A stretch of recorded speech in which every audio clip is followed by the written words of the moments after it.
ফেসবুকে একটি মেয়ের পাল্লায় পরে নষ্ট হয়ে যাওয়া ছেলেটির গল্প। বিশেষ করে গল্পটি এসএসসি এইচএসসি পরীক্ষার্থীদের জন্য। তবে সবাই মনোযোগ দিয়ে শুনবেন, সবার জন্য শিক্ষণীয় হবে।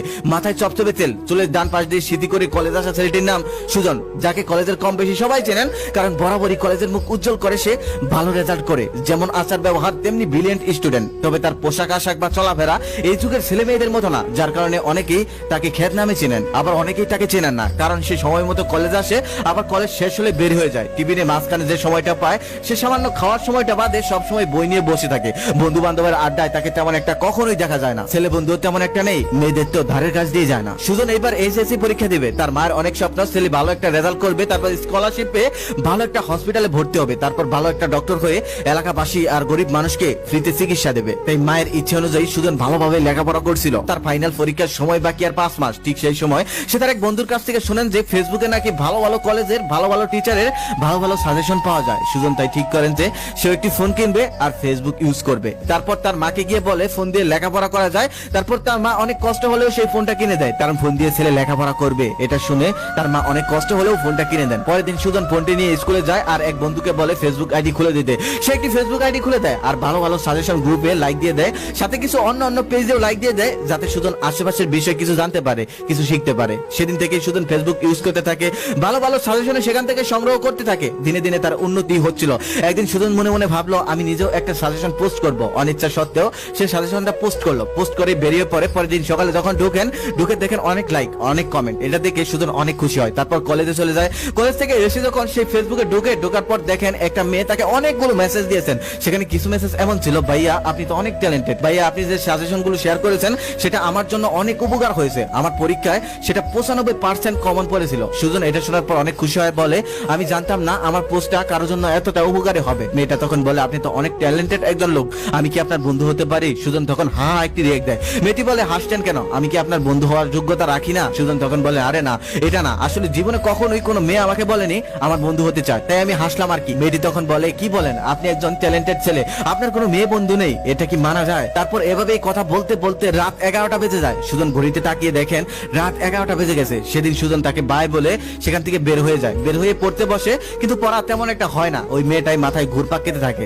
পরের দিন সুজন মনে মনে খুব খুশি, কারণ তার এখন একটি মেয়ে বন্ধু আছে। তারপর তার সাথে অবিরত চ্যাটিং করতে থাকে, দুষ্ট মিষ্টি কথায় মেতে থাকে। যে সুজন সবসময় ফার্স্ট বেঞ্চে গিয়ে বসতো, সে এখন একদম লাস্টে গিয়ে বসেন, কারণ মেয়েটা তাকে একটু পর পর মেসেজ দেন, সেগুলো রিপ্লাই দিতে হয়। অনেকের এটা নজর পড়ে যায়, টিচারদের নজরেও পড়ে, কিন্তু তাকে তেমন একটা কিছু বলে না, কারণ সে ভালো ছাত্র। তাই তার এমন পরিবর্তন দেখে তার ক্লাসমেট জিসান তাকে বলেন, ভাই তুই এমন ভালো একটা ছাত্র, তুই যেমনটা করছিস এটা ঠিক না।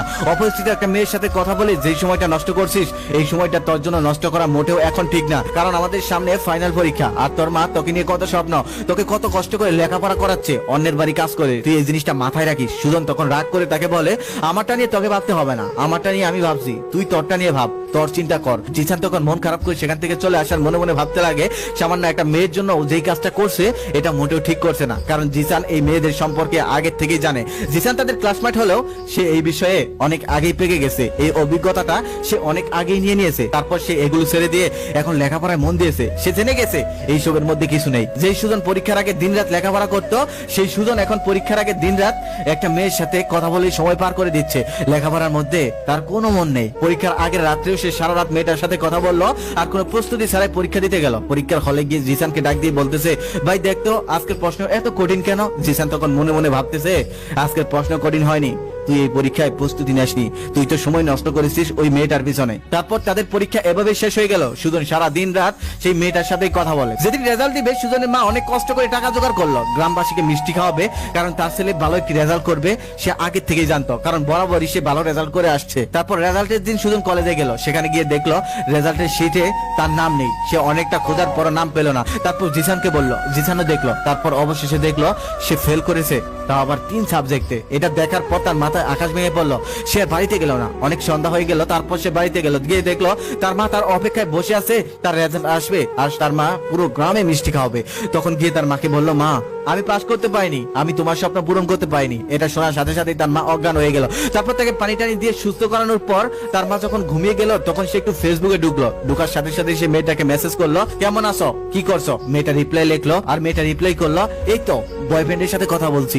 এই কথাটা শোনার পর সুজনের মাথায় আকাশ ভেঙে পড়লো। সুজন তখন বললো, তোমার বয়ফ্রেন্ড আছে, আগে তো বলোনি। মেয়েটা তখন বললো, আজকেই বানিয়েছি। তুমি তো ফেল করেছো, ফেল করা ছাত্রীর সাথে আমার কোনো সম্পর্ক থাকতে পারে না। তারপর আর সুজন তার সাথে কথা বলতে পারেনি, কারণ সেদিনই তাকে ব্লক করে দেওয়া হয়েছিল। যারা বর্তমানে লেখাপড়া করতেছো তারা এই কথাটা খুব ভালোভাবে মনে রাখো, ছেলেদের সফল হতে হয় আর মেয়েরা সফলদেরকে খোঁজে। তাই লেখাপড়ার সময় মেয়েদের পিছনে সময় নষ্ট না করে সময়টা লেখাপড়ার পিছনে দাও, তাহলে জীবনে ভালো কিছু হবে। মেয়েদের পিছনে ঘুরে কিছুই হবে না। সফলতা অর্জন না করতে পারলে খুব প্রিয় মানুষটাও তোমাকে ব্লক মেরে চলে